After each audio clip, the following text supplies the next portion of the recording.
Perfect.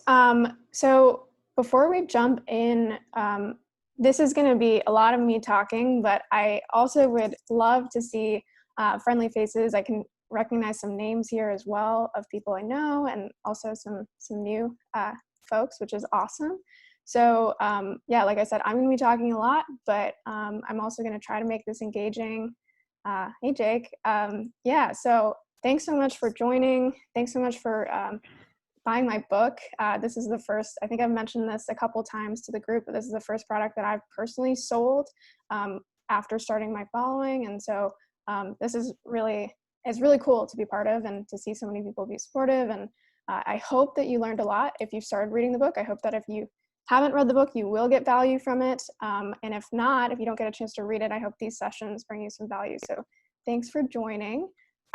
Before we jump in, I thought we'd do a little bit of a quick intro. We won't be able to get through everyone, but I'll start by just introducing myself. I'm Steph. I wrote the book that maybe some of you have now read, and the one that we'll be talking about. Full-time, I work at a company called The Hustle, which is one of the biggest newsletters in the world, and I work on their product called Trends, which is their premium product. But even before that, I've been working in marketing for quite some time. In general, mostly specialized in content, and I love marketing. I think sometimes it gets a bad rep, but I think if you really do marketing well, it's all about understanding psychology, understanding how people think, how to provide value for people and not trick them. And so I think hopefully what this book will get at least from a content perspective, is how you actually do that, how you understand the fundamentals behind content, how it's distributed, how that's changed over time. And how you can work with that system and not try to gamify it, not trying to hack it, but really just understand how it works. So that's a little bit about me. Before we jump into maybe some intros from people who have joined, let me make sure I can get this to work, but I have a couple polls. And so the polls are just quick things, since this is the first call that we're doing, to get a sense of, who's here, what you're looking to get out of this, if you've managed to get through the book or not. And so the first one, if I launch it, is just to get a sense of, we're going to talk about the first chapter today.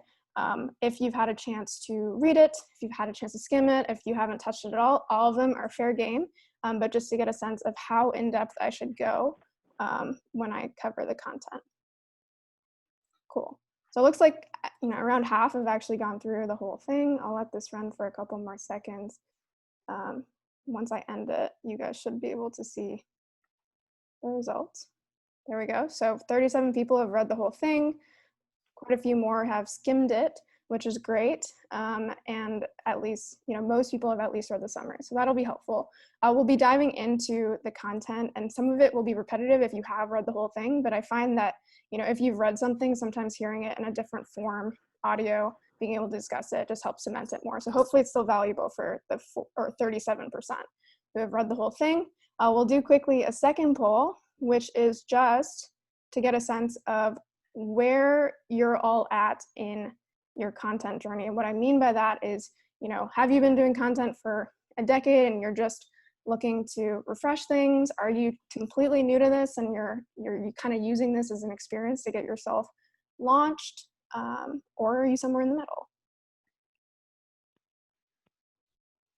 So yeah, I'll let this run for 5 more seconds, but it looks like most people are here and they're just starting, which is awesome, which means you can get even more hopefully from the material. But also what I think is important there is, at least from my experience, whenever you're in an industry for long enough, sometimes you forget what it's like to think with a fresh mind without being kind of jaded by the things that you've come to think are true over the years, even if those things are no longer true. So if you're coming into this new, I think that sometimes is actually even better, because you can learn from the beginning. You can learn about things from how they are now, not how they've been for the last 5-10 years.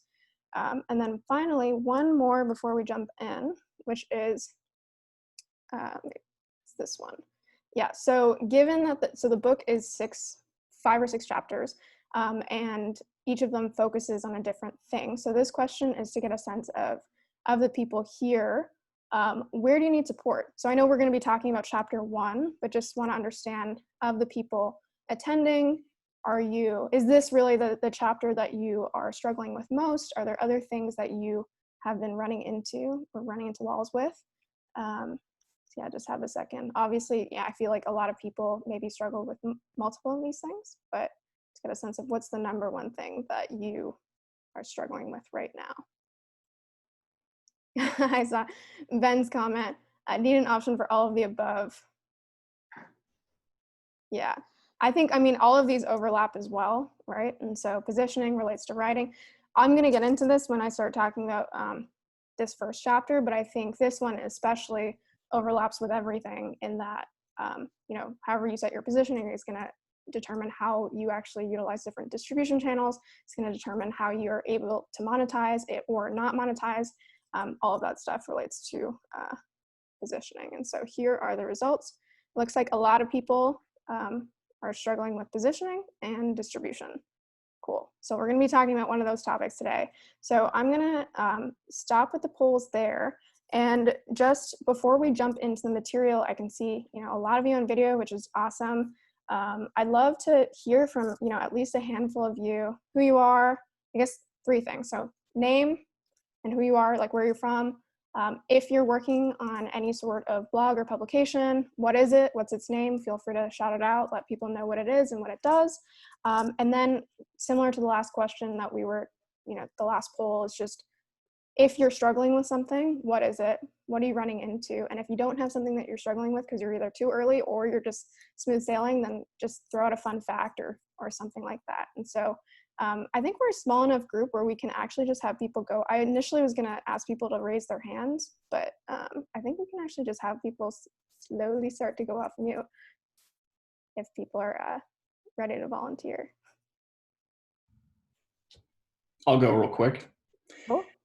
I'm Chase McLaughlin. I'm in Arizona right now. I run a small incubator here around technology, and then on the side run e-commerce store as well. But I really want to get into the content space and help kind of make my e-commerce store have a 2-prong offering and really focus on the new father space. So I'm really kind of looking for the whole suite of how to create content really at this stage, just looking to create good content and then work on monetizing someday as well. But it'd likely just be an add-on to my existing products. Awesome. Thanks for sharing, Chase. Yeah. Anyone else want to go? I can go. Hi, I'm Richa.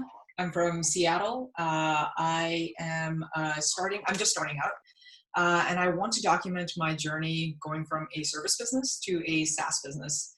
I am too early to have struggles right now. I'm very curious about the distribution piece. Awesome. Thanks so much. Let's do maybe like 3 or so more. We won't be able to get through everyone, but anyone want to go next? I'll go really quick.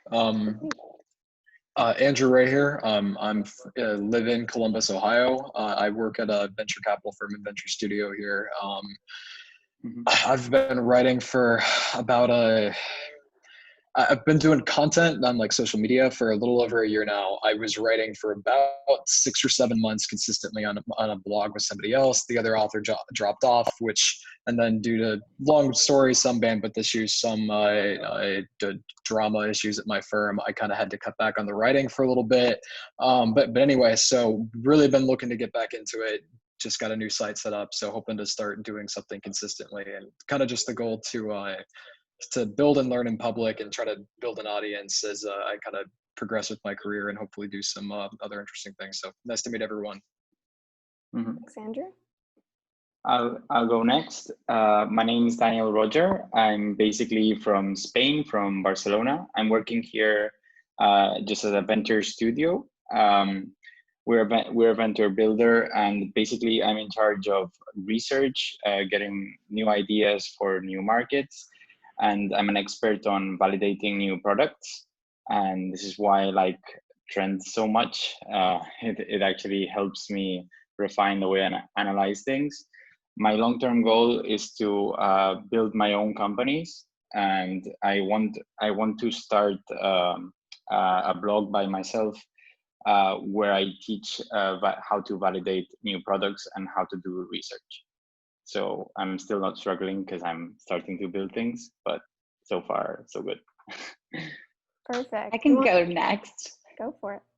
Hi, everyone. I'm Sarah. I'm from Toronto, and I work as a writer at a corporate law firm here, but I'm also leaning a little bit more into the copywriting space. I actually write some ads for The Hustle too. So that's been really fun, but I've built a site, have no idea what to do with it, what to put on there. So that's why I'm here.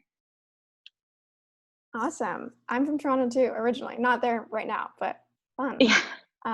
Cool. Well, if anyone else wants to go, feel free to drop your info in the chat. And I'll also hopefully try to send out a wrap-up email after this that potentially connects people from this call. But yeah, feel free to drop it in the chat where you're calling in from, what you do. But just in the interest of time, what I'm going to do is dive into the content. So what I'll do is, well, I'll share my screen first, but I'll be doing an overview of the chapter. Like I said, if you've read the chapter, it might be a little repetitive. There is some new stuff and some stuff that was actually, it's utilizing some of the content that some of the people on this call have sent in. There's a type form, so it's using some of that information. And then at the end, we'll jump into Q&A, and anything's fair game for Q&A. So if you do have questions throughout, you can either, since we're a pretty small group, you can interrupt me. You can say, hey, Steph, that didn't make sense. Can you explain that, or can you elaborate on that? You can also add it into the chat, but I won't be monitoring the chat super closely as I'm presenting. But if you do add it to the chat or want to go off mute at the end, I'm here to stay as long as you guys need me. All right, so we'll be talking about your personal monopoly. That's kind of a fancy term for really finding, what you should be writing about and why, and then who you should be writing about for, or writing about that for. I find that people often jump into this, or jump into writing or creating an online publication without doing at least one of those things. So sometimes they might think about the topics they're writing for, but they don't identify the audience who they're actually trying to target. Sometimes they kind of skim over that entirely and just jump in and just start writing things. That can work, but I think if you actually take the time to identify your personal monopoly, you're almost shortcutting your way to what people might kind of test and iterate and experiment and then eventually end up at. This will help you, I think, get there more quickly.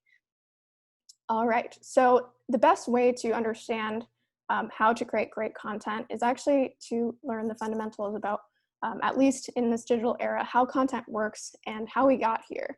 And so this is, again, something fundamental that I think a lot of people maybe would recognize if you told them, but don't think about when they're actually identifying where to start.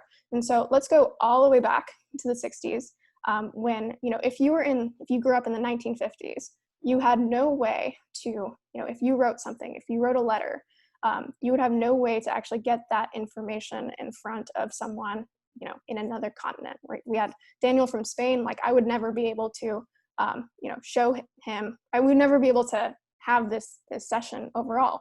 But even, in the 50s, let's say there was newspapers, there was radio, but it was very limited in terms of A, who could create content, and also B, who could that content be distributed to.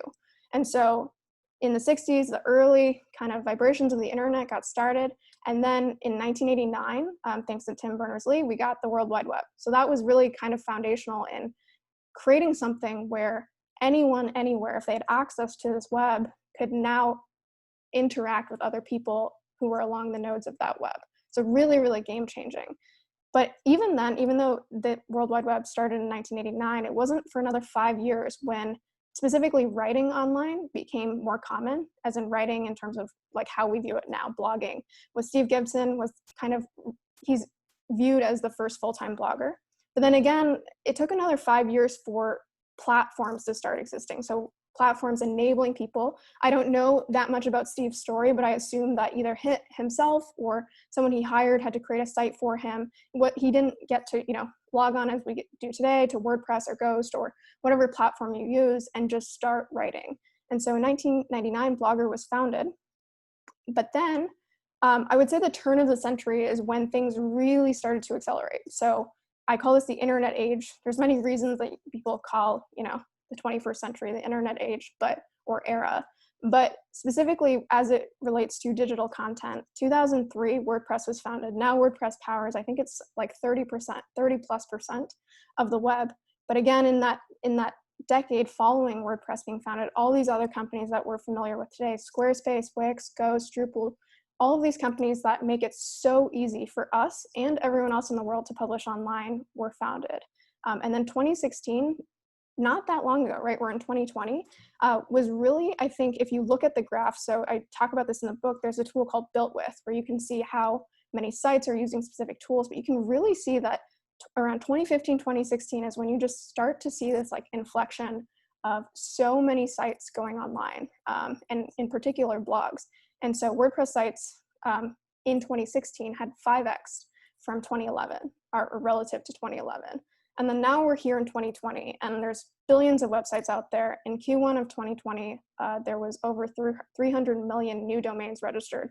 So you can tell that people are participating more, but really what's important to understand is they're participating because they can, right? And so only up until the last 5 to 10 years could anyone with an internet connection actually decide, hey, I have something to say and I want to go say it. And so you can see that it's not just with people over here on the left, it's not just people creating long form content per se. It's also tweets, Google searches, 500 hours of video is uploaded to YouTube every minute. These stats are per minute. So it's really insane just how these tools were created and how they enabled everyone to have a voice. But what comes with that voice is a lot of competition. And so the question then becomes, if there's so many people that now have access to speak online, which is amazing, it's definitely a net positive, how do you stand out if you want to be one of those people and have people read your stuff? So I'm going to talk about 4 things that relate to this. I talked about one a little bit already, which is this concept of reduced barriers. So it's so much easier for anyone to publish online. So if that's true, how do you stand out? Well, you need to be an innovator. And if you want to be an innovator, I'll talk a little bit more about this thing called the diffusion of innovation curve, and how you can basically either start a new curve or find yourself at the early stage of an existing curve. Then something that's really important to understand is, I alluded to this a little bit earlier, but the internet did not just change our ability to publish online, or these tools didn't change that only, it also changed our ability to distribute effectively. In the past, we only had certain channels, very defined channels, very rigid channels, and now we have endless channels, which we'll talk about in chapter 3 as well, but that was a very fundamental change. And then 4, we'll talk about the power law. So given that we have all these new channels and all content online is so much more accessible, there's a new law that I think is stronger than it was in the past, and it's the power law, which basically, I'll get into it in a little more in a bit, but basically attention is not linear, and attention is now distributed in much more disproportionate ways than it was in the past, and therefore you need to understand that and address that with your strategy. All right, let's get into some specifics. So this one we've gone over a little bit already, but very quickly. So supply and demand have both grown for online content over the last decade or so, but they haven't grown symmetrically. So everyone, people I think do read more content online than they did, let's say 10 years ago, but the amount of content that's being produced alongside that demand is not proportional at all. And again, it's because of this ease of entry. And so now there's so many people who weren't publishing before that are just doing so for fun, right? Some people who do it for their jobs, some people who want it to be their jobs, but regardless, there's all these people who are now putting information online that were not before. And when that happens, something to understand here is that just because there is a lot of supply doesn't mean that there is not any gaps anymore. And what I mean by that is, as I mentioned, a lot of people are putting content online these days just because they can, because they have the opportunity and the right to do so. But when that happens, when people are just doing it without much of a purpose or without much of a strategy, there's a lot of bad content out there. I'm sure many of you have encountered a lot of, less than quality content, and that is a result of this, lower barrier to entry. So that's something really important to keep in mind. Just because there is a ton of content out there, that doesn't necessarily mean that there aren't gaps for you to continue to address. Now, let's talk, okay, if you do want to be an innovator, if you do want people reading your stuff, how do you do that? I think one of the other fallacies is that because there are, so many people who write online already about so many topics, people actually revert away from competitive areas. And what I mean by that is a lot of people will say, there's X thousand keto blogs out there, there's X thousand travel blogs out there. And I'll touch on this in a little bit when I talk about saturation. But I think what people don't understand is that saturation or competitiveness in an area sure is an indicator that you should pay attention to, but it shouldn't be the end all be all. And what you should be focusing on is this concept of, can I be an innovator? And the way to be an innovator is either by addressing something new. So in that case, you're addressing something that other people have not addressed in the past. And in that case, you really are in a non-competitive space. That's what people normally lean towards. But that's incredibly hard to identify, especially with so many people creating now. So much content is online. It's really hard to find a space that's not at least a little bit competitive. Now, the second is where I think there's actually more opportunity, but people, again, avoid because they think spaces are competitive. And the second is actually addressing what already exists, what may already be competitive, but just ensuring that you're actually creating something that is tangibly better than what exists out there right now. The world always has room for things that are even just 1% better than what exists today. And I go through a bunch of examples of this in the book, but this is a really core point. People always, will try to look for markets or topics that no one's writing about. And if you can do that successfully, kudos to you, but that's incredibly hard to do. What's better is to actually, or what's easier to do is to identify what exists and ask yourself, how can I do this better? And if you do that, you're either going to, if you identify something new, you're going to have this fresh curve that no one's addressed before. You're going to be right here at this innovator stage. But even if you find something old and do it better, you're likely going to create either a pseudo curve or a curve of your own, just by, again, iterating on something that exists already. All right. So I talked about this a little bit, the saturation concept. So saturation is, I would say, one of the most misunderstood things, especially with content, especially because there is almost no niche in content these days that is not at least partially saturated. And so saturation is not the sheer number of people in a space. That's not what matters. It's the likelihood that you can out-innovate what already exists. And so there's two concepts here that I want to talk about. So the first is, can you out-innovate what already exists? And these are two imaginary markets, right? People naturally often will gravitate to this market on the right because there's less players. But these colors are meant to kind of indicate whether something is currently addressing needs effectively. So, green is they're addressing needs very well.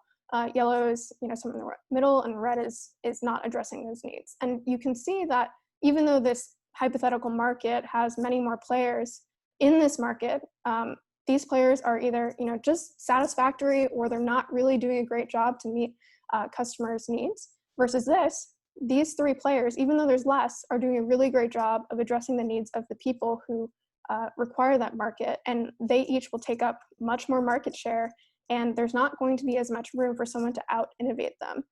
Two great examples of this, I'll dive into Costco a little more in a bit, but are Costco and Stripe, both in very competitive industries. These are, of course, companies and not newsletters, but the same premise still lies, where Costco was in retail, just general retail, found a way to differentiate from people or other companies that existed, and just killed it. Stripe, similarly, in payments, another incredibly competitive space, but found a way to be better than what existed out there.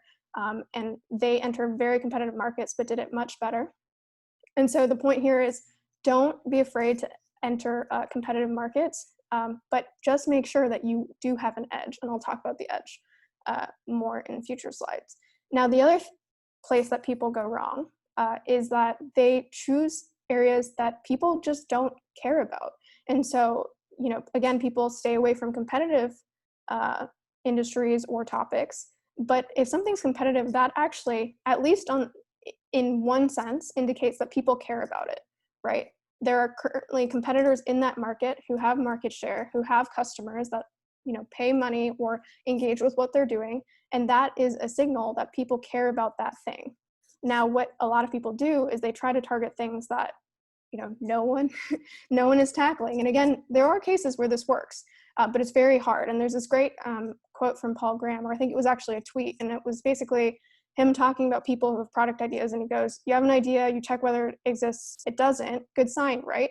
Well, maybe not.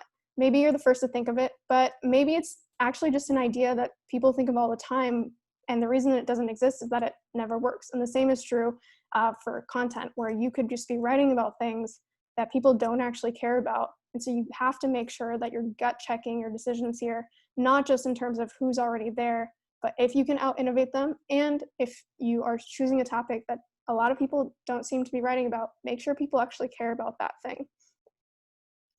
All right, so we're moving on to the third concept, which is this idea that the internet did not just change our ability to create and publish content, it changed the distribution mechanics. And what I mean by that is, in the past, let's go back another 50 years again, if you were writing, or if you wanted to reach people with writing, you likely did it through something like a newspaper or a radio station. Now, those were very defined channels where, if you lived in Dallas, you'd get the Dallas Star, and maybe there'd be a Challenger newspaper, but those were the only mechanisms to reach people, and they would reach people at scale. And for those reasons, those newspapers as well would not write about niche topics, because they would do better writing about topics that would appeal to the masses, because that was the only way to reach people, was through the masses. Now, the internet has amazingly created all of these nodes that you can connect in very niche, intertwined ways that has allowed us to reach people who care about very niche things. So you can actually today go create a newsletter about microchips, and just through certain channels, through certain communities, through Google, and trying to rank on certain topics, you can actually reach people who care about microchips, and only those people. And so this is really fundamental to understand, because it ties into this fourth idea, which is the power law. And this power law ties into the previous point, because what happens when now anyone can reach your content and reach all content? Well, the best stuff surfaces to the top, right? And so in the past, if you had an amazing article that you wrote for the Toronto Star, well, unfortunately, only people in Toronto could read it, right? The Dallas Star wouldn't be publishing about it. People in Dallas wouldn't know about it. But now, when you write something, if it's really good, it can reach everyone. But for that reason, you're now competing with everyone in the world. You're no longer just competing with people who are immediately adjacent to you by location or some other metric. And so what happens there is you get this completely disproportionate, this law that basically the quality of your content, and I'm not talking about length, I'm talking about the quality, whether it actually addresses someone's need, that is going to disproportionately, if you actually address that well, you're going to get a disproportionate amount of attention. It basically means that, only a few people win the entire pie now. And in this case, the internet is seen as an equalizer. In many ways it is. In this case, it really just means that the best content wins, and always wins on the internet. And so with this true, you then need to understand, okay, well, how do I get in this column, right? Like, how do I get in this top 1%, top 5% of content that gets all of the page views? Well, you need to be tangibly better in an area, and you need to be tangibly better in an area that people care about. So let me give you an example that is, again, not a content business, but I think this example highlights exactly what I'm talking about. And so Costco, I think many of you on the call are familiar with this company. It's done incredibly well. This is their stock chart. I pulled it this morning over the last 2 decades. And, short story is they've killed it, right? And so there are so many people who have tried to create retail stores. And again, not a non-competitive market. It's extremely competitive. And there was many very long-standing companies who were already in this market. But Costco had a very focused approach, and they targeted one thing that people care about. So Costco, it's funny because we're so used to the name Costco. I didn't realize until I was making this slide that the word cost is literally in their name. And if you actually pull up their mission, it's to continually provide our members with quality goods and services at the lowest possible prices. That is so straightforward. You see so many mission statements these days that are, a lot of hullabaloo that doesn't really mean anything. Their goal is to provide their customers with the lowest possible prices. And when you work in retail, there's many things that you can optimize for. So you can optimize for costs, like Costco did. You can optimize for ambiance. You can optimize for package sizes, service, how easy is it to get to locations, how many brands are you actually, how many SKUs are actually in your store. There's even more things than this. But what's important here is people don't choose products, whether it's products or online content, based on the average of things that you could care about. They choose things based on what they care about the most and what is the best solution for that one thing. And so that one thing changes depending on if you're buying a product versus if you're reading something online, and it changes per person. But what's important here is Costco identified there is a huge cohort of people who care about cost, and that is their number one metric that they care about. And so they focused on that. Costco, if you walk into a Costco, it's literally like a warehouse. It's hard to get to their stores. You have to buy packages of like 8 Q-tips. Have you ever talked to someone in Costco to actually get you help? None of these things. They're actually incredibly bad at many of these things. But they found, again, one thing that people care about, and they optimize for that. All right, so with that in mind, the same principles actually yield for online content. And so when you're creating your content, what a lot of people focus on is, what are the topics I'm writing about? And that is important. But what you should equally be focused on is, what are you actually going to be better at than the other people who are writing about the exact same things? Because trust me, like I said before, there's almost no niche in content that doesn't at least have someone who's competing with you. And so what can you be better at? There's so many things. These are all, just think of different adjectives, right? You can be funnier, you can be more opinionated, you can be more visual, you can be more thoughtful, you can be more deeply researched, you can optimize for a specific group. There's so many ways that you can be better, but you must be better in one way. And again, you must be better at something people actually care about. To kind of give a facetious example, you could create a newsletter and you can make that newsletter, all yellow, right? And that would be the most yellow newsletter in the world. But, people don't care if your newsletter is yellow. And so you need to make sure that the people that you're trying to target actually care about the thing that you're optimizing for, as Costco did. They knew that people cared about cost. And this is just a couple of quick examples of there was an Indie Hackers post a couple of weeks or months ago, and it asked simply what are your favorite newsletters and why do you like them? And you'll notice here that the reasons that people actually put for enjoying these newsletters was not they talk about business and tech, because everyone talks about business and tech, or it wasn't that they wrote a story about X today. It's how they actually talk, or how the actual information is communicated.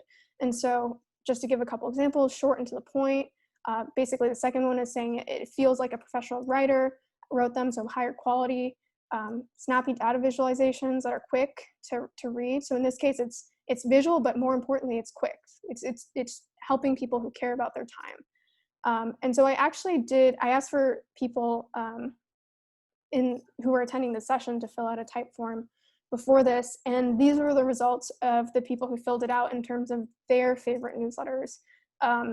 So you can see here, again, if you actually look at the reasons that people like these newsletters, there's a couple examples here where people are talking about how it touches on specific topics, but far and away, most of the comments here are about, how this information is being delivered. So well-researched, authentic, quality writing. I love to see The Hustle on here because I work for them. I'm obviously biased, but The Hustle consistently gets people who like the voice, who think it's really funny. And in this case, they're saying, they write interesting content even when it's about boring topics. James Clear's 321 newsletter was the most, at least from this very small submission, the most submitted one. I also subscribe to this newsletter, and the common theme here is that it's high quality but crisp. It's super succinct and sharp. And so again, you just have to find something. James Clear targets people who care about their personal development, who care about progressing, but they also care about their time and they're super busy. And so he's addressed that by having probably the shortest, the sharpest newsletter out there for that cohort of people. So I'm going to pause here before moving on, and just I'd love it if anyone has any thoughts either on the newsletters that are here, if you have any other examples of newsletters that you really love in your inbox, and if you'd like to elaborate on why you think you love it or why other people might love that newsletter. Does anyone have any thoughts here?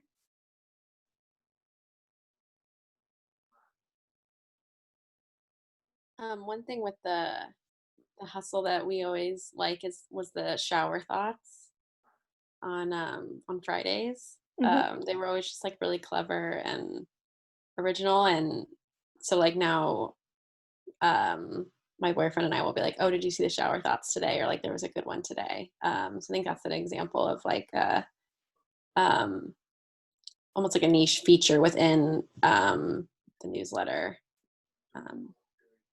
Yep, totally. It brings people back. Yeah. That's actually like the thing that people write in the most about at the hustle, which is interesting because it's to your point, it's not, we wouldn't say it's a core feature, but it addresses some need that people aren't getting in other places, even though it's not necessarily a core feature again. Any other thoughts? Yes, I wanted to ask, how do you know what people in your market care about most? So let's say you want to start a newsletter, right, in a certain market segment, let's say like business news.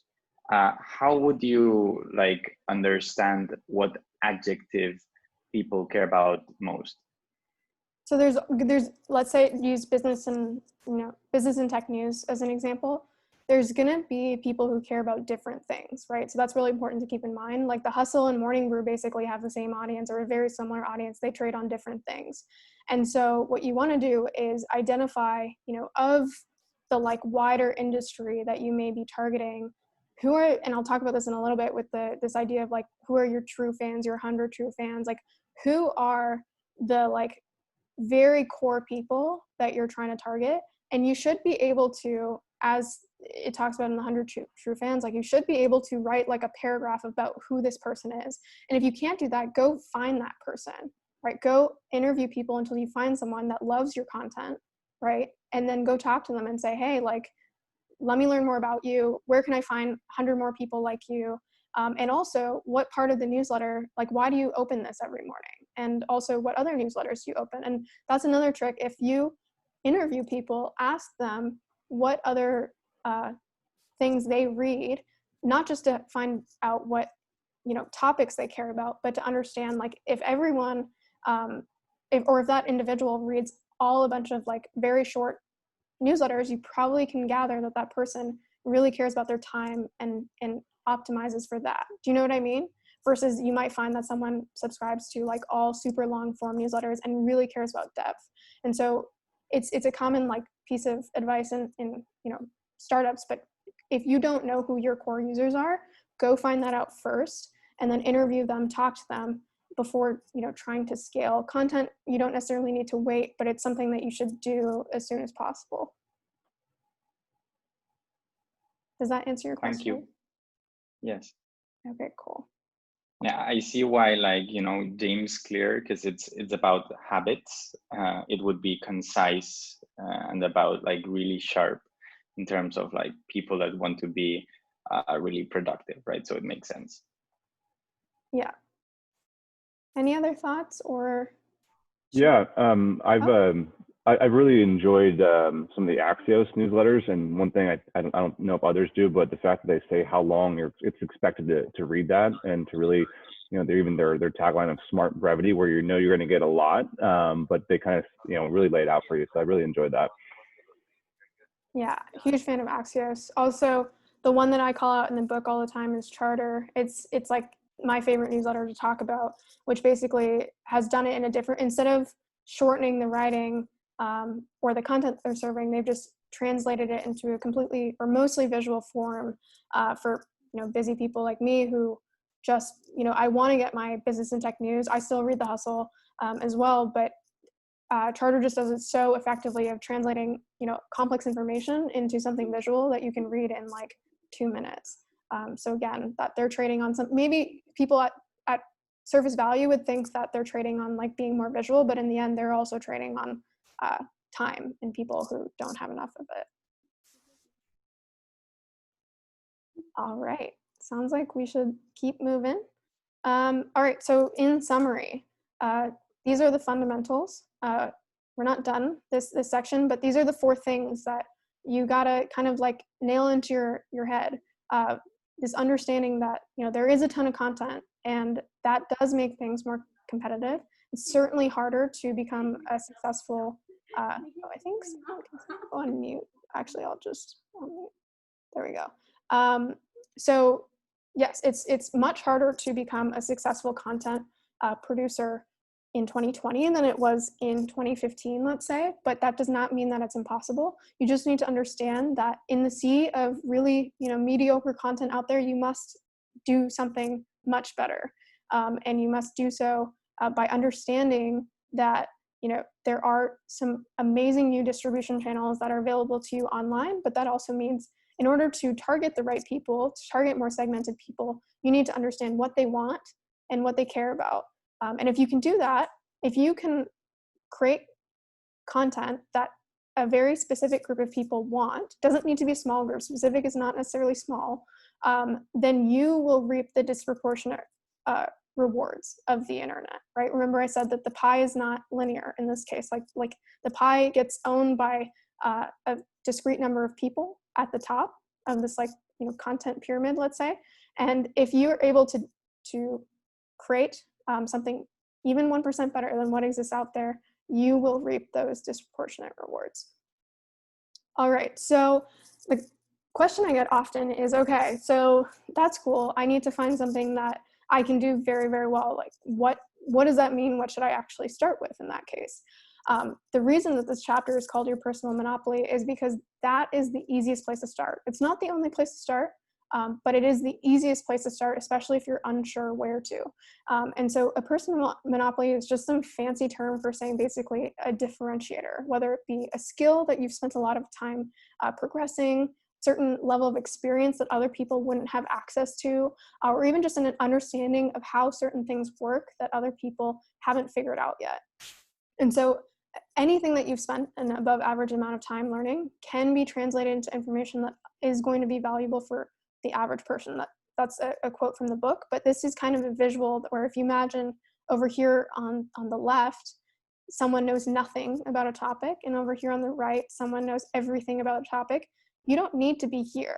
A lot of people wait till they're here, but if you anywhere above average, or really anywhere along the spectrum, is if you are able to capture that knowledge and pass it along successfully to people, anyone below you on the spectrum will find that valuable because they haven't made their way up the spectrum like you have. And an important thing to keep in mind is this is true for companies too. So a lot of people, you know, you think personal monopoly, like, oh, this is for individuals. This is any skill, experience, or understanding or a piece of information that you have. So as a company, like, what data do you have that makes you have a specific view of the world that other people don't have access to? Or what have you learned, you know, let's say you're a payments company, what have you learned about how payments have evolved or changed or function over the last number of years that other people who maybe aren't payments companies would actually find very valuable? So very important, it's not just individuals, it's for companies. Now, how do you actually, you know, once you think about like the wide range of things that you might know about or have experience with, how do you actually nail that down into topics? I like this concept of idea ikigai, which is ikigai is a concept from Japanese, which is about like finding your meaning, and it's this intersection of 4 circles. So this is an iteration of it, of 3, but it's basically this idea of like what do people care about? What's interesting that you can write about? So this is number 3, that you can contribute to, that doesn't exist in its exact form. And it's very intentional that I say here in its exact form. It may exist in some form, but again, if you can iterate on it in a way where you are contributing to it and making it even just 1% better, there is room for that. And so just to give a concrete example of my experience, before I started my personal blog, there was many years where I wanted to, never did it. And then finally, I only started writing for my personal blog when I felt like I had, you know, this personal monopoly where I had, you know, worked remotely and led a remote team long before many people did. I taught myself to code in under a year. Again, I wasn't necessarily, if we go back here, I wasn't necessarily at the top of this spectrum, but I was above average in many areas that I'm talking about. And everyone who was, in this section could benefit from what I was talking about. And just to give a couple other examples, there's people who write about anything from like learning Google Sheets to newsletters that send Drake lyrics or medicinal marijuana deals. One of the ones I really love is this guy who just is super creative and has access to a 3D printer, and he creates these unnecessary inventions. And so it doesn't need to be, again, you don't need to be the number one in the world, but you do need to find this intersection of what can you uniquely contribute to, what doesn't quite exist yet, and what do people care about. And if you don't know where to start, you start with your obsessions and you work backwards. And so this is something I'd encourage you in general to just follow your curiosity often. But once you've done that for a certain period of time, just consistently ask yourself questions, and this will change over time. But what's something that you've done that a majority of the population hasn't done? What's an insight that you have that other people may not, again, have access to or might not have thought of? What's something that you basically have spent the time doing that you can translate to other people and reduce the time that they would require to learn that exact same thing? What's something that you wish existed 5 years ago? And finally, what's something that you think about in the shower a lot? Just, if you're not sure what to write about at the beginning, just spend some time and ruminate on it. You don't necessarily need to hop into creating your, digital home immediately. I think it's actually better if you take the appropriate amount of time at this step to really think about this. Now, a couple other things. I think we're almost done. But your niche, I use the term niche and kind of synonymously sometimes with personal monopoly, but your niche isn't your specialty. And when I say niche in this case, it's not a niche topic necessarily. It can be, but it doesn't need to be. And what I mean by niche is going back to that Costco example, what's your niche value or your niche positioning? What is something that you do differently? Doesn't need to be a small market. And something to keep in mind here is people are not monogamous with their content. And what I mean by that is that, if you go buy groceries, if you bought groceries for the week, you're not going to go and buy another load of groceries until you need it. Now with content, because most content is free, people are happy to, if they're subscribed to 3 personal development newsletters out there and they discover a really good one, they'll add a 4th. They don't feel the need to as much, pick and choose between one option or the other. And so there's room, again, if there's competitors out there, as long as you're providing value to the audience that you're trying to. And finally, you don't need to stay niche, but specificity, if you are specific at the beginning, will help you identify your audience. It'll help you form a thesis and get traction. And these are some companies and some newsletters that give you an idea of how you can start very, very niche and grow from there. Facebook is the perfect example of it. It was basically a hot or not app. Now it does everything. And so you don't need to stay niche forever, but it is important to focus on your specialty at first so that you can really nail things down. So quickly, one of the things that I encourage you to do through the exercises and through the book is to determine your one-liner. And this is another common practice from building startups, but you should be able to parse what you're trying to do into one sentence. And if you can't do that, that generally will kind of indicate that you don't have a really solid understanding of what you're trying to accomplish, or that what you're trying to accomplish is far too broad. And so in this case, you want to basically identify what you're trying to do or what value you're providing. But in this case, you also want to, especially for something like content, tack on the who, right? So these are some examples. Numlocks and newsletter. It's Good Morning America for nerdier folks. This is, in their words. Farnham Street noise canceling headphones for the internet. Brad Reed's Oprah for millennials. Morning Brew, Wall Street Journal for millennials. Refactoring UI is an amazing ebook that got a lot of attention, sold an incredible number of copies, and it was design training, but there's a ton of design training out there, but in this case they tailored it to a very specific audience for developers, and they did super well. So make sure that you take the time to think about what you're creating for who and parse it into a sentence so that you can make sure that you understand what you're trying to do. And then finally, figure out who your 100 true fans are. So this relates to Daniel's question, but from earlier, but a true fan is someone that benefits from your solution a disproportionate amount. So you're going to have, hopefully, in your content career, many more than 100 fans. But at the beginning, especially, who are the core people that you're creating for, that you understand, and don't just stop at saying, I'm writing for tech junkies. Actually identify, like, who is this person? Go talk to people. Where do they work? What do they read? What communities are they in online? Like, what types of problems do they face every day? These problems, again, aren't just content related, but like, are they super busy? Or are they in meetings all day so they can't read newsletters, that are super long? What pain points do they face weekly, monthly? I'm not going to read this example, but this is a good example of just someone who has deeply thought about exactly who their customer or their reader in this case is, down to all of these questions. And then the final thing that I won't talk about in too much depth here, but is once you've done this, take a second to just at surface level, at the very least, to consider, do I know how to reach these people? Because often people might, know who their audience is, but then when you actually go to the drawing board and think about what, online channels exist, they realize, I don't actually know how to reach these people. And it's possible that they can figure it out. This is something that you want to really at least gut check at the beginning stages to make sure that, you can reach these people. Now, I have one more poll for the group, which I will pull up. And it is, let me just pull it up here and launch it. So I just went through, I think, most of the personal monopoly stuff. I think the final slide is just a summary. But given the things that we've gone over, and if you've read the section, I'm curious to know, how did your point of view on either your current publication or your future publication, how did that change, if it did? What did it change? Did it mean you had to rethink what you were differentiating on? Did it change who you were targeting? Or are you still processing the information? Give us another 5 seconds. And all the above option.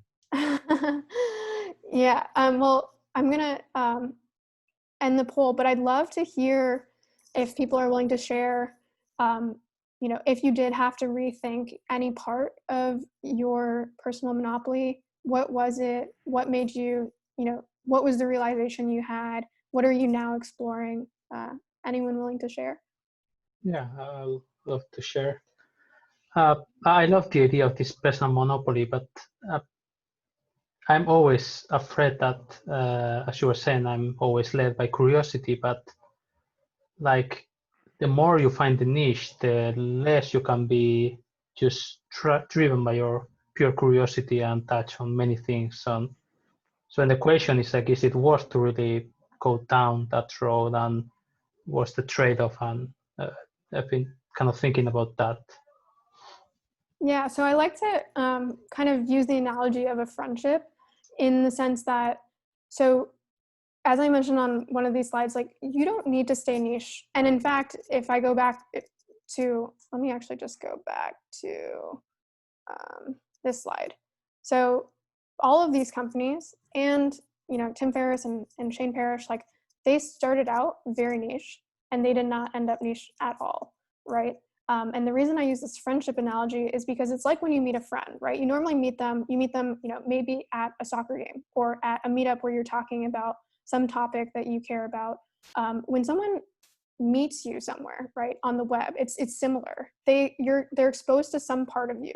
You're way more diverse, and you have way more depth than what they read from a single article of yours. But when they first meet you, and when you're first starting up your blog, like, you need some entry point, something for you to connect over, right? And so the reason I emphasize that people should start specific, again, niche is sometimes a misleading word, but specific, is so that you can form that relationship, you can form a common ground with your readers. And then as you start to build up your audience, you can explore as much as you want. And I actually encourage you to not really stay in necessarily the same topics, because your personal monopoly can change over time too, right? Personal monopoly, if just reiterating, is anything that you have a certain level of expertise in or a certain amount of insight in. And that in itself can be a diverse range of topics, right? But to start, I would just encourage people to really nail down who are your 100 true fans, and focus on a subset of topics, right? Maybe not all the ones that you care about, and then slowly expand over time as you see fit. So that I completely understand the sense that it can be limiting and you don't always want to talk about the same things. But similar to a friendship, you start out, you meet them at maybe the developer meetup for 3 weeks, and then you go and say, hey, you want to grab a coffee? Eventually they're your best friend and you talk about everything, right? And so I see things similar to that. And that's why. Makes sense. Yeah. Thanks. Yeah. Okay. Hey, Steph. Hey. Can I chime in? Nassim here. Hey, yeah, So sure. I've been a fan of yours since Trends, right? So that's how I've been following you. And in fact, one of the newsletter you mentioned there was David Perel, right? He was a guest Yes. on the Trends, and I did the rite of passage. Very interesting. So we talk about personal monopoly in there too, but what your chapter helped clarify a little bit was, so my personal monopoly supply chain is where I worked in about 15 years. And for the past 8 years, I've had my own company in recruiting and consulting. So, I know supply chain better than most recruiters and recruiting better than most supply chain. That's my personal monopoly. But the approach of 1,000 fans versus 100 is very helpful because, I may think more in one area is more important to me versus the others.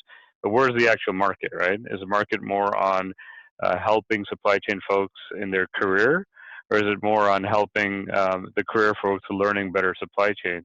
So that really helped crystallize for me that, okay, if I were to drill this down to 100 true fans, I would be focusing more on one over the other, and that may be my place to start. And then, as you talked about in the book, build your credibility. Once you get that, then you can kind of venture into other areas, but have a good foundational starting point, hone in on that, and build off of that. So just Awesome. wanted to share. Thank you. Great job on the book too. Keep it up. Thanks so much.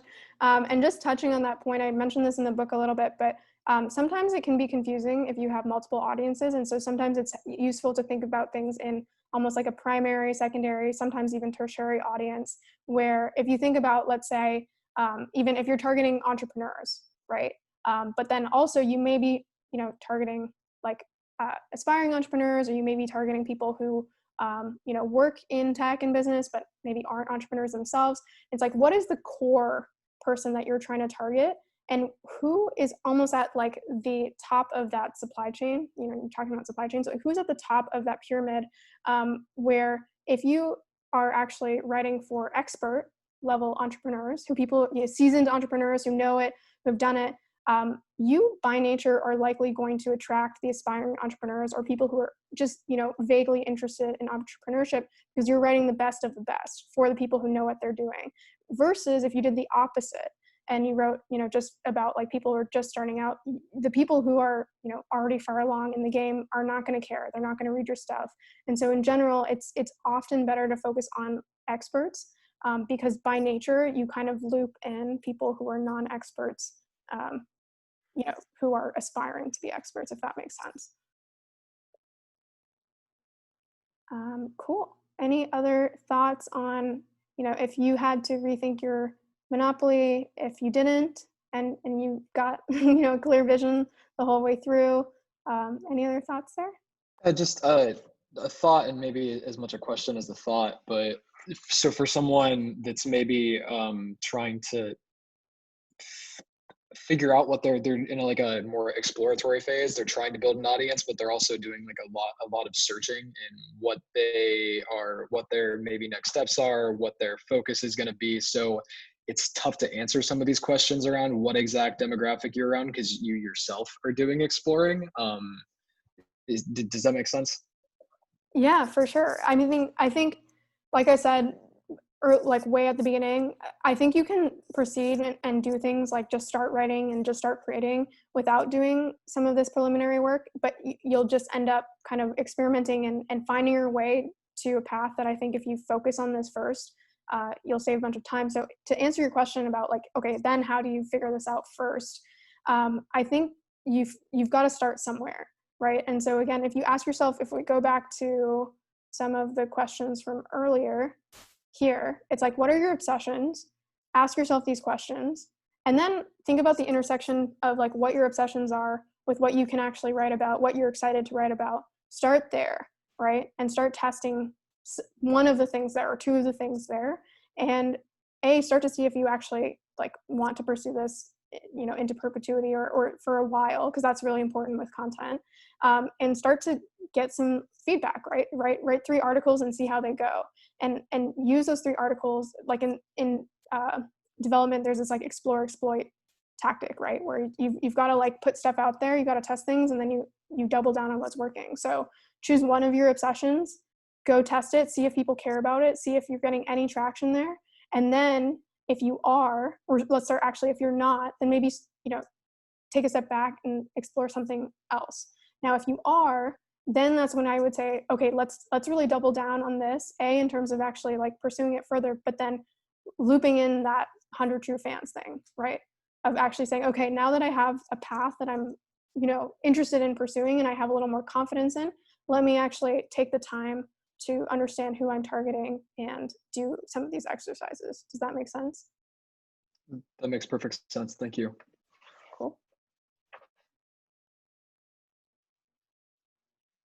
All right, sounds like we've got everyone's questions for that section. So I've got, I think, 1 or 2 more slides. So these 2 are mostly summaries or just reminders. So with everything that you create online, I wish I didn't have to say this, but it's really important that you're solving problems, because the barrier to entry is so low. People create content just to create content just because they can. Now, I'm not judging them. If they want to do that, that's fine. But if you're looking to create an audience in the long term and actually, you know, get the attention, and I'm assuming that's why you're on this call, of people reading your stuff, you want to create a reputation of creating value. And so there's a saying, you know, be an aspirin, not a vitamin. A lot of content online is a vitamin. People don't need it. It just exists there. And sometimes vitamins are great. But the more you can be an aspirin, the more you can create something that people actually want. That is actually what leads to a level of virality. That's what I think a lot of people don't understand. People think things that are viral are often forms of like entertainment, right? Things go viral because people see them and they're, you know, they're like overjoyed by seeing this and they need to tell someone else. Well, actually what's underneath that is some problem that they had that is actually being solved in some way. And then they are so excited that this problem has been solved for them that they're going to go tell someone else about this. If no inkling of a problem has been solved, it's very rare and something will actually go viral, right? And that inkling can be anything from like, oh, that's something that I actually was thinking about, but didn't know how to parse out myself. Or this is something that, you know, this actually helps me address, you know, maybe not the acute problem at work, but actually helps me understand, like in general, how the workplace is impacting me on a day-to-day. And therefore, like, I'm going to go share this on LinkedIn and all these people are going to like it. And so again, most of the time, virality has to do with a problem being solved and someone wanting to solve that problem for other people. So there's this K factor in growth hacking, but it's also in, you know, unfortunately in pandemics, that's potentially where you've heard it from, but it's basically this factor that has to do with virality, how something spreads. And so what you want to do when you're creating content is make sure that you're creating things that solve problems so that your content does the work for you. And what I mean by that is similar to a product. You can put money behind a shitty product and it will get some users, but in the end, those users will churn and you'll just blow through a bunch of money. If you have a really great product, similar to a really great article, that product will require much less marketing. Your CPAs will be way, way lower. And in general, there will be a lot of people who you acquire who then help you acquire new users. The same thing is true with articles, right? So a shitty article or even a mediocre article, if you go and you go through the 3rd chapter of this book and you learn about these distribution techniques and you go and you post on Reddit and you post on LinkedIn and you post in communities and you learn about SEO, but it's a mediocre article, that article will have, you know, a K factor of less than 1. It'll die out pretty quickly. If you have even you know, just a decent article, you start to get a K factor of 1, right, or closer to 1. And then if you want to hit virality, you really need an excellent article that solves problems. And if you can get that, basically, again, the article works for you. It requires a little bit of a nudge, but then basically, people are happy to share this for you. They're doing the work for you. So that is it. I'll quickly go through the summary. The summary is essentially the internet has redefined how we share information, both in terms of how we can create information, put it online, but also how it can be distributed and how we can reach other people. The lower barriers to entry definitely have resulted in a lot of content overload for many people, but what it hasn't necessarily done is completely eliminated gaps of really high quality content or content that serves certain purposes. And so something else to mention is that attention is, again, it's not returned in a linear fashion. So you must differentiate, but if you do, you can actually, get this disproportionate amount of attention because of the way the internet is able to reach this sense of infinite leverage. In order to stand out, you have to identify a position that people care about and become the best in that. Not the average of all the things that they might care about, but the best in that one area. The easiest way to start, if you're not sure where, what you should be trading on, is just to start with your obsessions, which is your personal monopoly, what you're really good at, what you are an expert in. And then regardless of what you choose as your personal monopoly or what you're actually targeting, you should be able to parse what you're doing into a single sentence, your what for who sentence. If you're unable to do that, then you probably are targeting something a little too broad at the beginning, or maybe not understanding exactly what you're trying to achieve. And then you should also, through your what for who, understand who your true fans are, so that you can actually go and reach them, and this will tie into distribution in future sections. And then finally, as I talked about on the last slide, no matter what you do, please don't just create content just to create content. Please go and try to solve problems, even if they're microscopic problems. Go try to actually provide value to people. And I promise if you do that, you will much more likely succeed in the content game. Sometimes just creating shitty content might give you a short-term blip, but in the long run, focusing on solving problems is your best way to succeed. So I think that's it. Oh, actually it's not, but I don't know if we want to go through this section. These are examples from people who entered in the type form, given that we just talked about the personal monopoly. These are a couple examples of people who sent in their ideas. And I think some of these are definitely works in progress. But I'd love to actually, let's do this. If everyone wants to take like a minute or so to read through what is currently on here, these examples, and have a think of, if you were giving this person feedback, or maybe you are the person who wrote this, where do you think that they can maybe iterate in a better direction? What's unclear? What feedback would you give on these personal monopolies, and how would you improve them? So take a minute to read them, and then whenever someone's ready, we can start sharing our thoughts.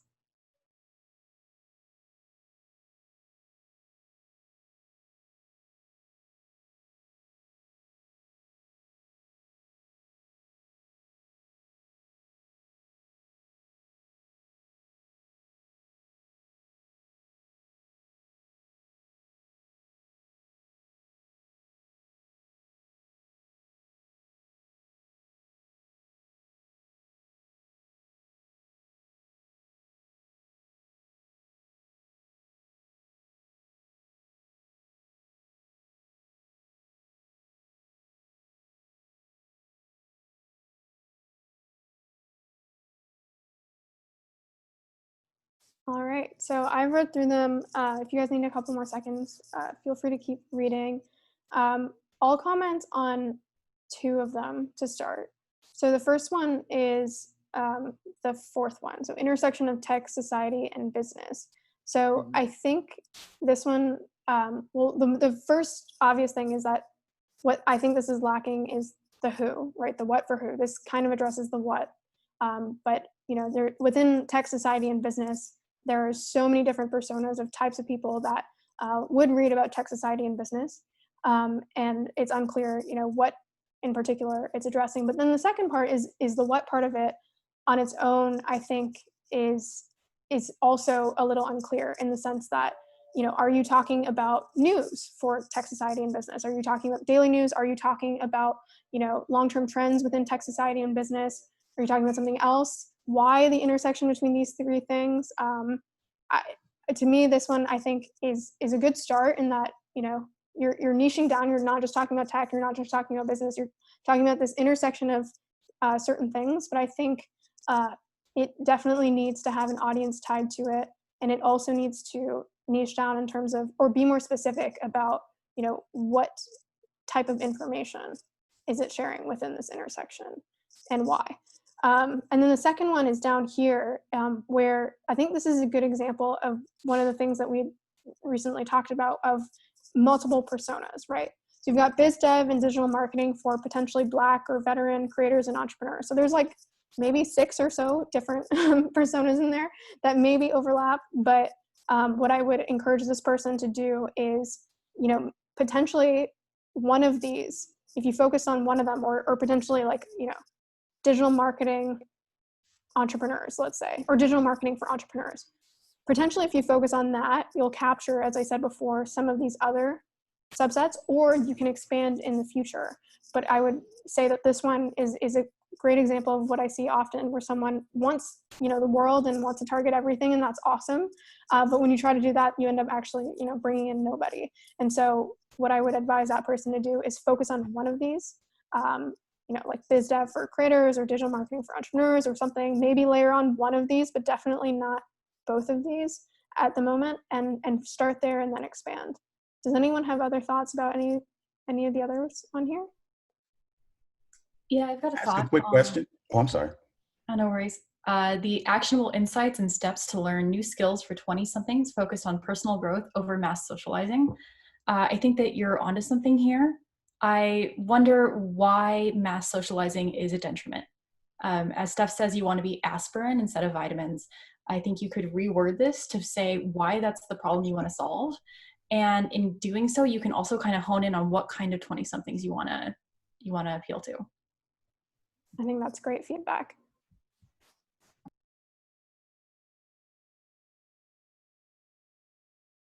Any other thoughts?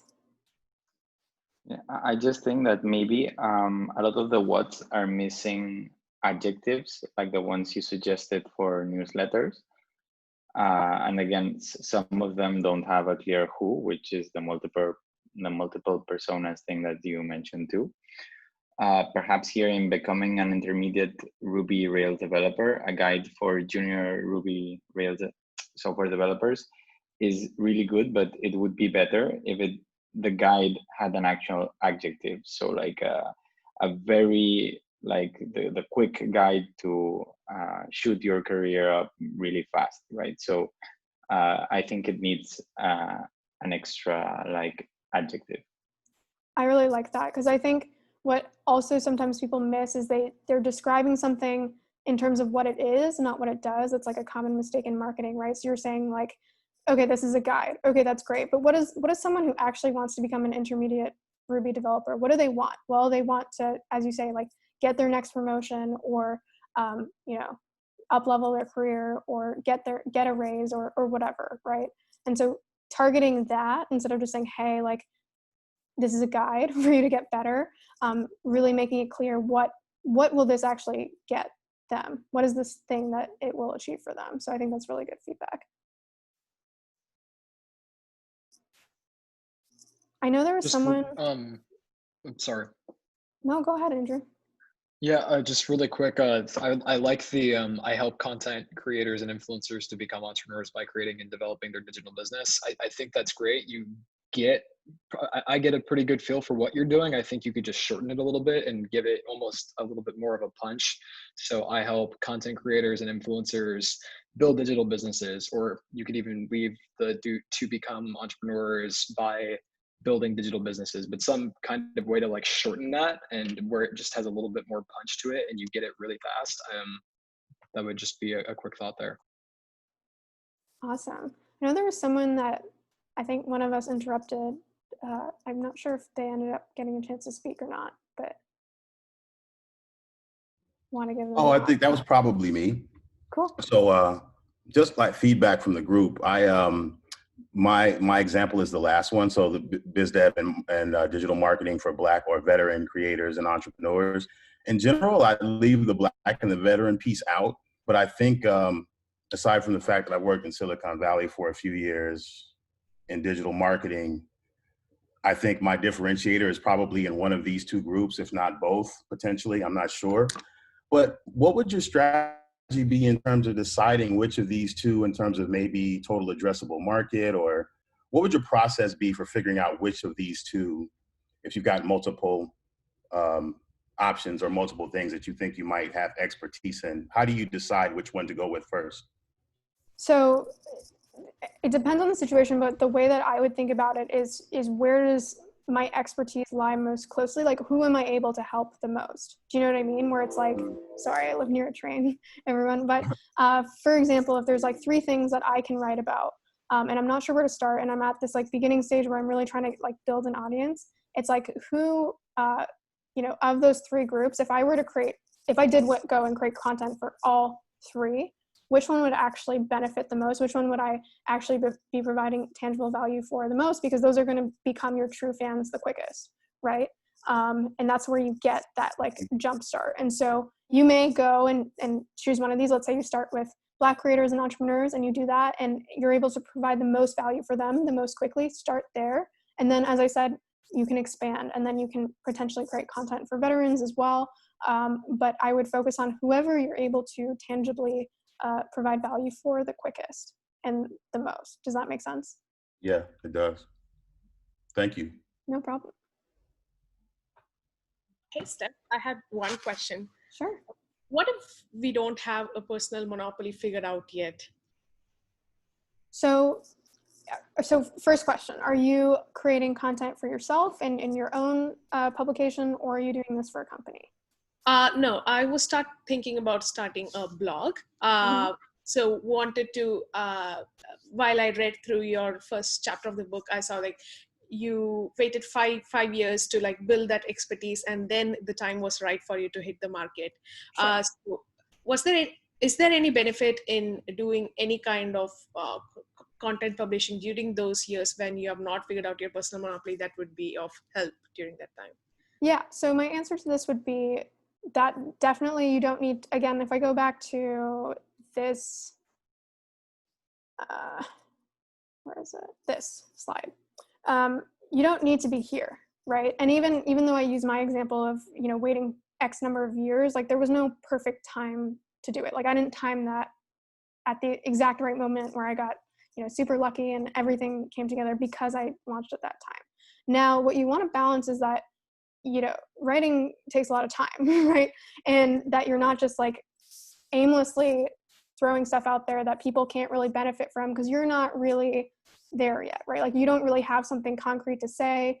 But as soon as you have something concrete to say, it's something that you feel like the world can benefit from, even if you're here, right? And all these people can learn something from you. Just get started as soon as you can, right? But just keep in mind that the further along this curve you are, the more likely that you're going to succeed, at least right at the beginning, right? Because if you start here, there's still, let's say, like 10, 20% of people who can benefit from you, but it's harder to find those people. They may be like lower value readers. If you're way over here at the top, you have like 100%, 90% of people who exist that can potentially benefit, right? Within that topic. Do you know what I mean? And so there's no perfect time to start. I would say that if you are in particular looking to, flex your writing muscle, then start like right away, right? Like if you're trying to just like get used to writing and like practicing that, get started right away. But if you are hoping to get results from your writing and you're doing this as like either a business or you're hoping to build your online following, I would be really like critical and ask yourself, do I have something unique to say? Like, have I worked towards something that other people have not spent the same amount of time doing? And that's what I meant when I gave my example of like, honestly, if I had started a blog in like 2017, 2016, I would have just been talking about how I'm traveling the world and like I'm having fun, right? Which is fine. but that wouldn't have provided that much value to people. I could have done it if it's something that I would have enjoyed, but it was really later on when I had, flexed certain skills that it became, I had moved my way up this curve, that it became valuable to other people, and then it became more likely for my stuff to be read and for me to be able to build up an online publication. So again, I know that's a little bit of a vague answer, but the answer is you can start anytime, but you want to balance, obviously, that you're not like blowing all of your time for years writing about something that maybe isn't super valuable to the rest of the world. But as soon as you think that there's even an inkling of something that could benefit others, get started, and there's no perfect time to to flex your skills along this curve. Yeah, does that make sense? Yeah, thank you so much. No problem. All right, I know there's a big chat that I haven't been able to get through. I don't know if there's any additional questions. Yeah, I have a question. Sure. Yeah. So it's kind of like tangentially related on like getting started and stuff, but like how do you overcome like, I don't know, like your internal barrier, that internal voice that just says that, oh, maybe you should wait, maybe you're not there yet, and like, or how do you like face well, obviously this is one point, but also like perhaps like if you put out one or two articles out there and you don't get as much attention as you want, and how do you keep yourself going? Yeah, it's a great question, because to your point, when you first start, especially, like even if you're writing the best articles in the world, no one will care, right? Because you don't have an audience yet. And so it is really hard to discern, like, am I going out and creating content that no one wants, or do I just not have an audience yet? And so this is a hard question to answer. I'll give you some ways to think about it. I'm not sure I have a perfect answer here, though. And one way you can think about this is just, again, like self-reflection in actually identifying, like, do I actually have some sort of advantage on this topic or on this subject? And be really honest, like, do I actually know something that other people do not know? And if you do, then focus on that and trust that, right? But don't second guess yourself in terms of, like, I'm publishing these things and they're not getting attention again if you're just starting out. I do understand that there's imposter syndrome and people who are like, oh, I'm not an expert, even when they are. But what I would try to do is, so one of the things that helped me at the beginning is I really wanted to write about remote work, and I didn't feel like a remote work expert. I wasn't, right? Like, what even is a remote work expert? No one knows. But what I did is I would go and read articles on the same topics, right?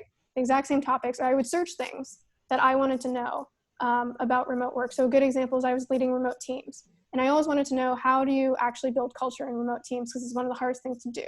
And I would actually search this in Google, and I would read articles. And in I would feel like the articles were not super high quality. And B, I felt like I had actually explored this topic in my own mind past what I was finding online.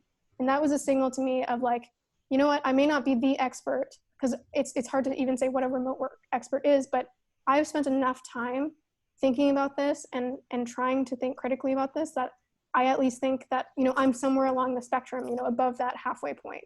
So I'm going to try this.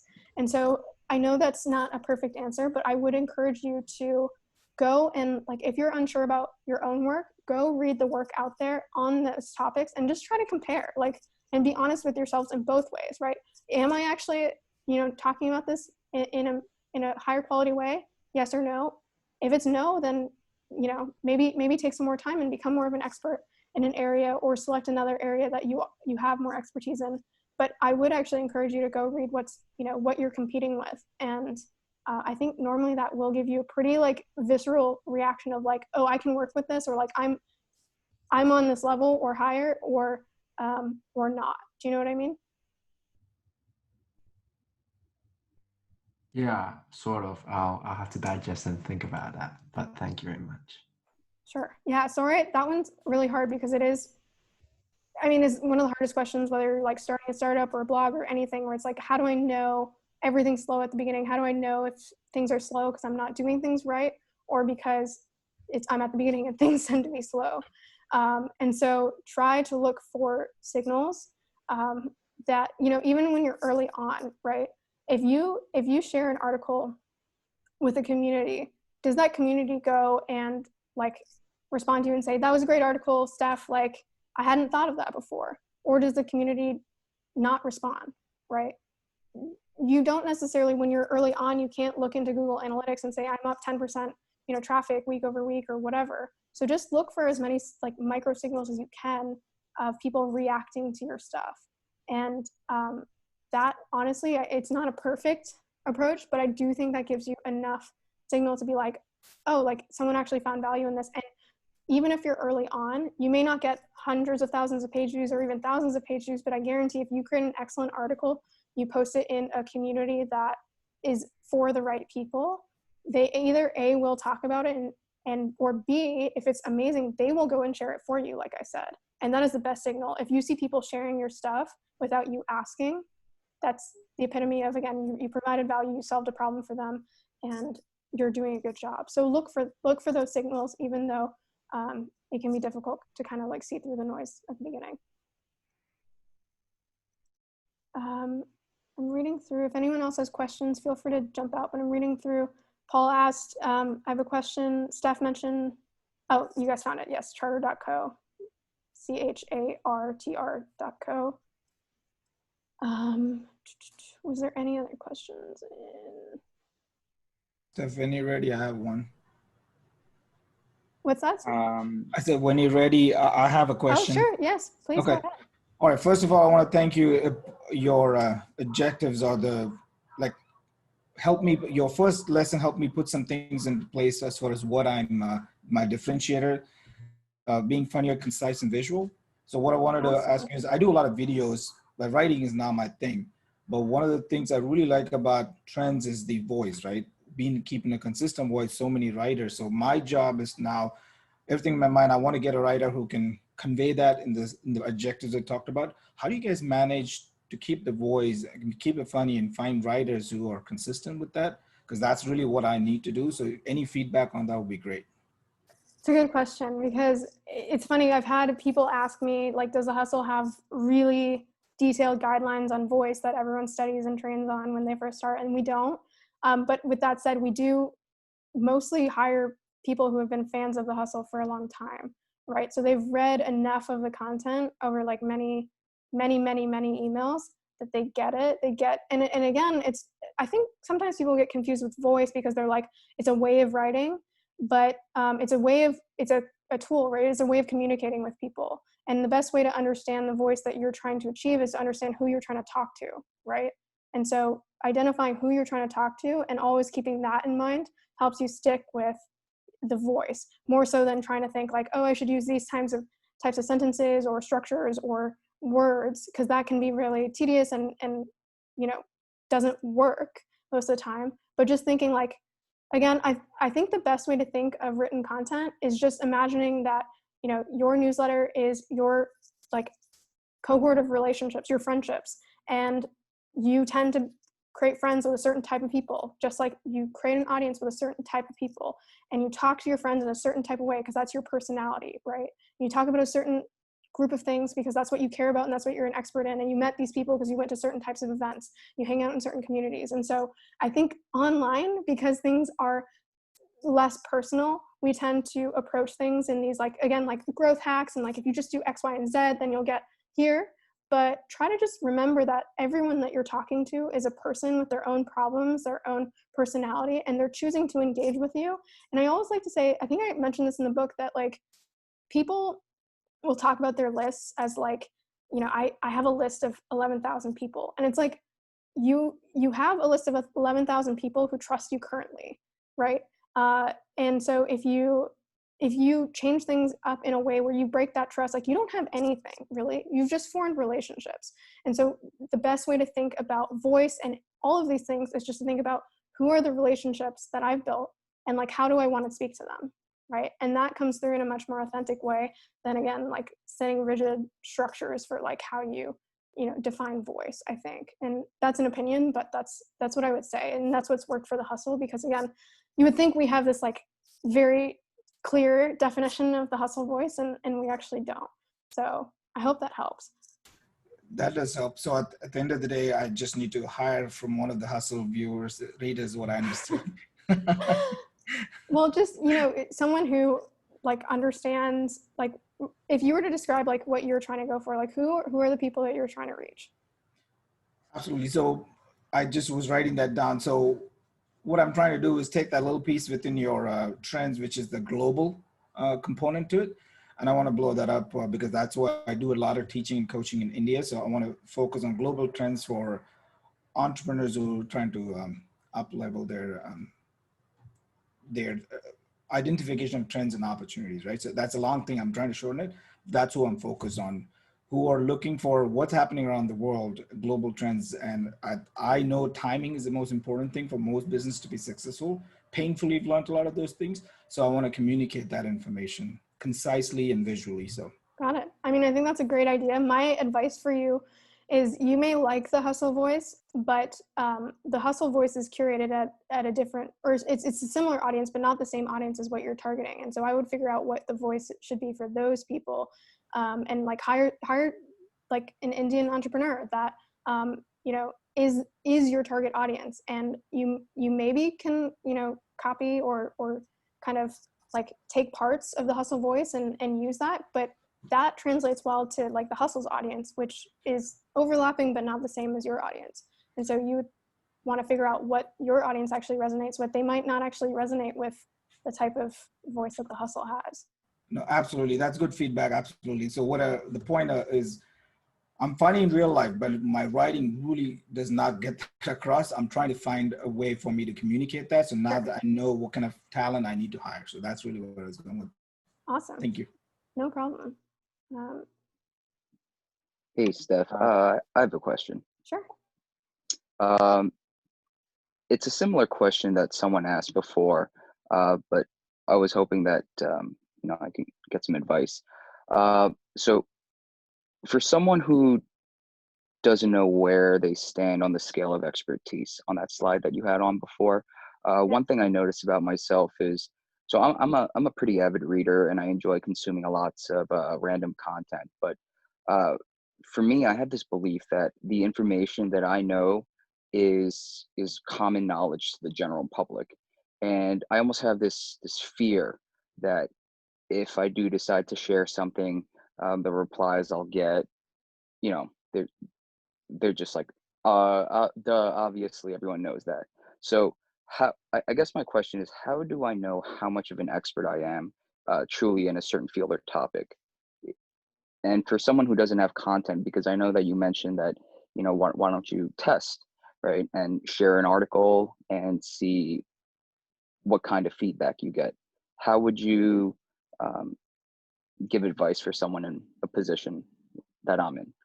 Definitely. And I think, I mean, this is like the most or such a common experience that, you know, before writing this book, I wasn't sure if I wanted to write it because I didn't know if it would be useful to people, because when you do something for so long, you forget that so many other people haven't done the same things as you and don't have the same experiences or expertise. And basically, first, let me ask you, you said you're an avid reader. How many books a year do you read?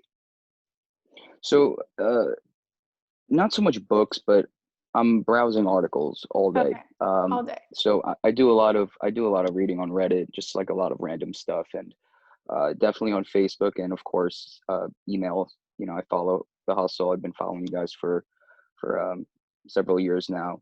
I'm also part of just a bunch of other groups. So I'm always trying to learn as much as I can, but I just don't know how much I know, how much of an expert I am. So would you say that you spend more than 2 hours a day reading online content and trying Yes. to learn? Okay. Well, I can tell you as an outsider, or not necessarily an outsider, but someone who has perspective outside of your head, that you read more content than the average person by far, right? And as long as you're reading content that is, you know, again, useful to the average person, I can almost guarantee that you have insights that the average person would benefit from. And you know, there's no, like, again, there's no cut and dry, there's no like, you have to be exactly here on the spectrum, but I can guarantee that, you know, the average person, let's say, this is a guess, maybe spends 30 minutes a day reading online content. Some people much less, some people much more. The extra, let's say you read 2 hours, it sounds like you probably read a lot more than that. Let's say you even read 2 hours. Every day you're reading, you know, 4 times more content, right, than the average person. And so just imagine how that compounds over time. I know it's really, really hard when you're in the, like, you're in the thing to recognize where your expertise lies, but try to use some of those benchmarks and just think about, again, like, if you've spent more than an average amount of time learning something, that learning will be valuable to the average person. And in this case, it's, to me, as like a version of an outsider, I can almost guarantee that you do have something, or you've learned certain things that you can share. So now the challenge for you, at least it sounds like, is, okay, how do you identify how to actually capture that information and package it in a way that's useful to people? So that sounds, to me, it sounds like you've actually gone through the step that many people haven't, to become an expert in some way, in something. But there's still the step of, like, okay, how do I actually make that expertise useful to people? That's where I would kind of encourage you to focus, because at least from an outsider's point of view, it sounds like you've gone through that first step. Awesome. And what would you say for someone who's more of, in terms of knowledge, a jack of all trades, as opposed to someone who knows a lot about one specific niche? How would you try to package that? Because I know that it's quite easy, or I don't want to say easy, but it's more straightforward to package information on a very specific topic. But how would you package something that is general knowledge? It covers a lot. So let me, I have a question for you, but let me first say that if you're targeting, like, complete general knowledge, like, absolutely every topic, and just, something like Reddit, I would encourage you not to compete there, because you're competing with algorithms, right? Like, if you go to the front page of Reddit has done that for you. Reddit has gone through every subreddit, found the stuff that people care the most about, and surfaced it at the top of Reddit. And same with Facebook, same with Twitter, etc. But what you can do is you can be a generalist within, slightly smaller areas. I'm not saying you need to niche down, but I would not compete across the board. You need to find something that, people care about, right? Because if not, you're competing with just straight up algorithms, and you can't win there. So of the stuff you said you spend some time on Reddit, like, give me a couple examples of subreddits that you spend time on a lot. The types of subreddits. So there's a few. I mean, I follow Life Pro Tips. I follow Today I Learned, and a few others. I mean, just random ones that aren't particularly all that useful. But Shower Thoughts, I think, is pretty cool. Ask Reddit. So great. Those are a few. All right. So what you could do, I'm not saying this is exactly what you have to do, but one angle you could, it sounds like you spend a lot of time on, like, how people can improve their lives. Right now, that's still pretty broad. You could start a newsletter or some sort of, publication on how people can improve their lives. But I would still say that's pretty broad. Now, of the types of people that you think would benefit from this content, like, can you think of one persona? Doesn't need to be, again, a niche persona, but like a type of individual that could benefit from the things that you're learning about how they can improve their lives. So if you, I see where you're going. Yeah. So again, like, in your long-term goal could be that you create a much broader, newsletter or publication or whatever you're looking to build that talks about anything and everything. But there's a level underneath that where perhaps you start with how people can improve their lives. And then there's a level underneath that where perhaps you're starting with not just how anyone can improve their lives, but how, like, let's say, student entrepreneurs can improve their lives. And then there's a level underneath that where you understand, okay, student entrepreneurs care about X, Y, and Z.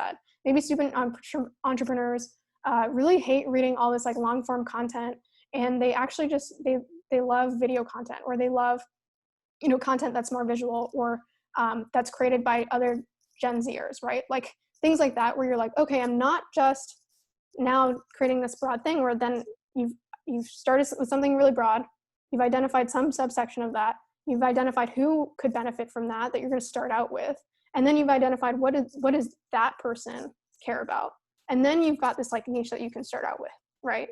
And so I just gave you an example of what that funnel could look like, but there's many other examples of what you would find, given that you have such a like breadth of what you read every day. But that's kind of how I would think about it, and how I would go from something super broad where you're competing with algorithms to something that's actually actionable that you can start out with. Mm-hmm. Yeah, funneling the information. Yeah, super, super helpful. Thank you so much. Cool, no problem. All right. Looks like people are dropping off. A lot of people had to go. It was a super long call. Does anyone have any final questions? Happy to stay on if you do. If not, we'll close this out. Really quick, Steph. This is Sure. Dylan. I guess I'm coming from the podcast sense, but with building an audience and picking the niche, my idea is sort of the smart content for 20-something entrepreneurs, but funnier. Like most people don't talk like 20-somethings. Is that niche enough? And now I just need to find like a Reddit or the Twitter in group. Like, what should I do to go from where I'm at now to testing it? So the way I like to think about like, is it niche enough, is like, again, niche or saturation isn't number of people there, but it's like, can you out innovate what exists, right? And so what I would do is, to answer that question, what you need to do is go find out, does that exist yet, right? In that scope, that like kind of wide scope, but not super wide scope. If it doesn't, you can start there, right? Because that's an unmet need amongst that audience. Now, if you find that there is something that exists where it's like it's targeting these young folk about this specific topic, it's doing this in this really funny way, it's gonna be really hard for you to, to do better, right? If someone's doing exactly that. Now, you may decide, I actually think I can do it better. They're kind of funny and I think I can be funnier. Then you can also decide, like, I'm gonna bet on myself being able to trade on this humor and being able to do that better. But if you go out and you find, someone actually does this, then that's when you might decide to go a little more niche and maybe say, I'm not just targeting students, I'm targeting students in, this part of the country. Or maybe I'm targeting students who like are in tech, or you know what I'm saying? Or maybe you approach it from another perspective where you're not segmenting the student part more, where you're segmenting the topic part more, right?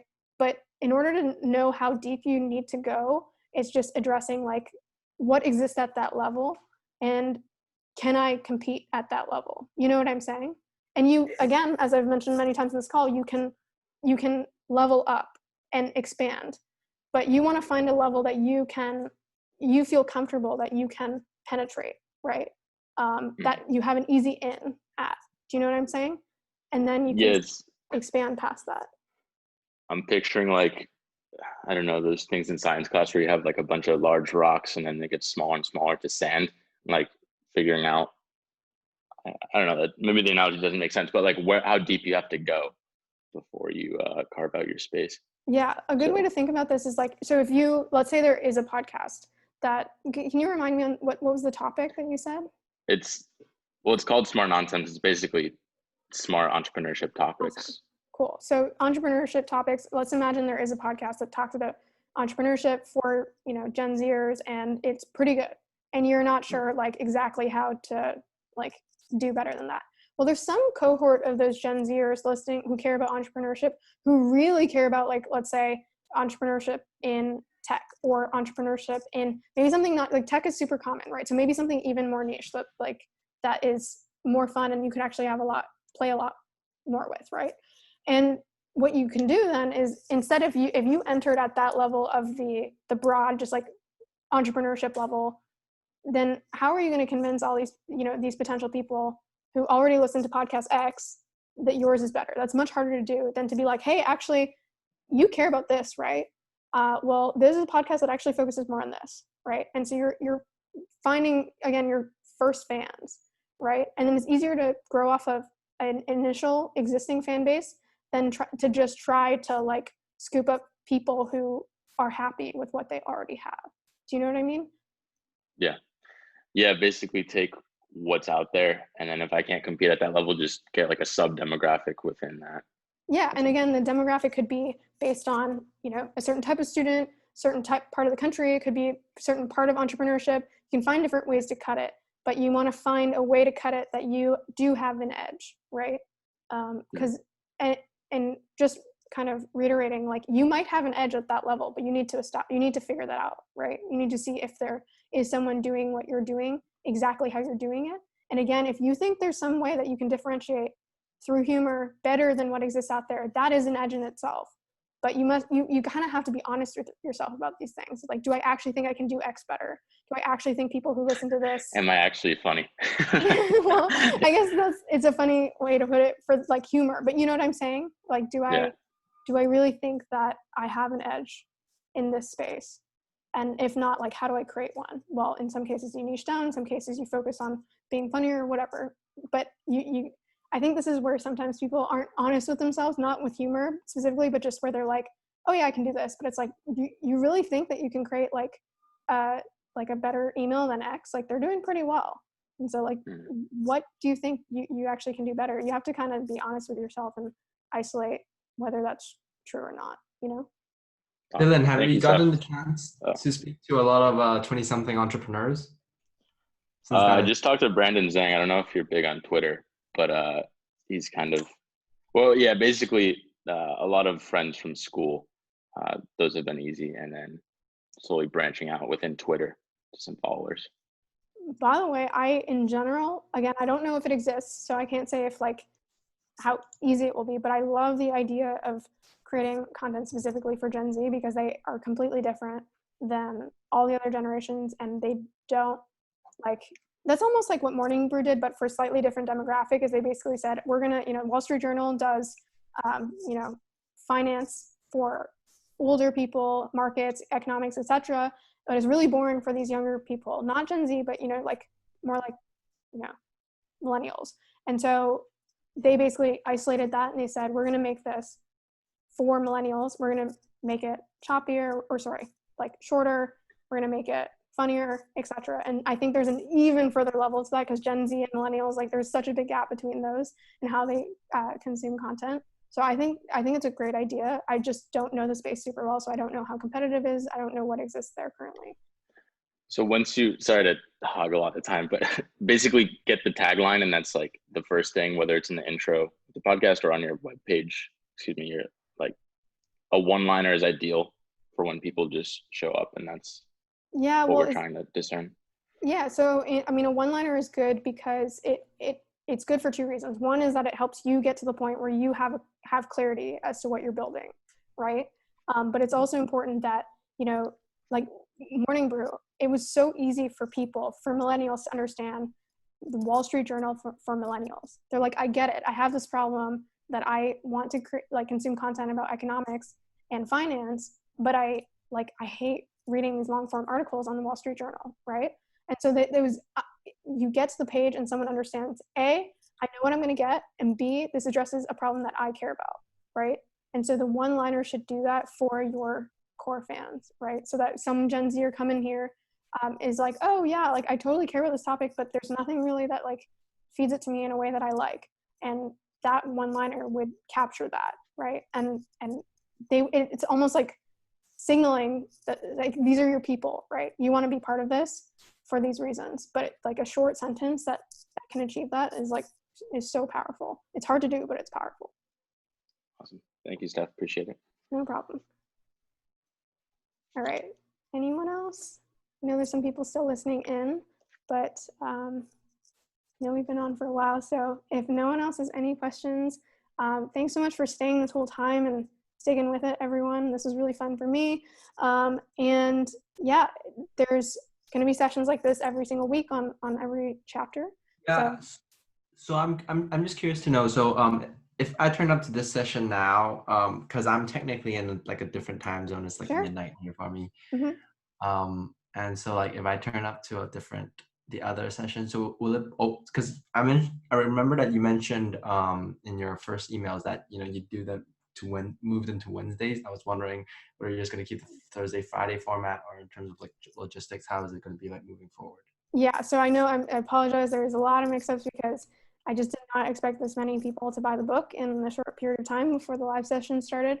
But moving forward, they're staying at Thursday mornings, Friday nights, so that it covers different time zones. So the Friday, did you say you're in Asia currently? Yeah, I'm in Yeah. Hong Kong, so So- it's like 1 a.m. in the morning now. Okay, well, thanks for staying with us. But yes, the Friday night call then would probably be around like 10 or 11 a.m. your time on Saturday. So it is Saturday, but yeah, those are the times. But if you can't make them, they're all recorded, and there's a form where you can add questions beforehand if you can't make it. So yeah.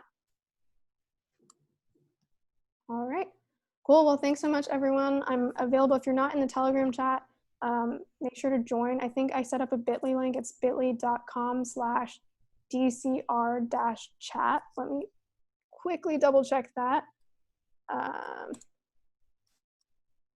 Let's see.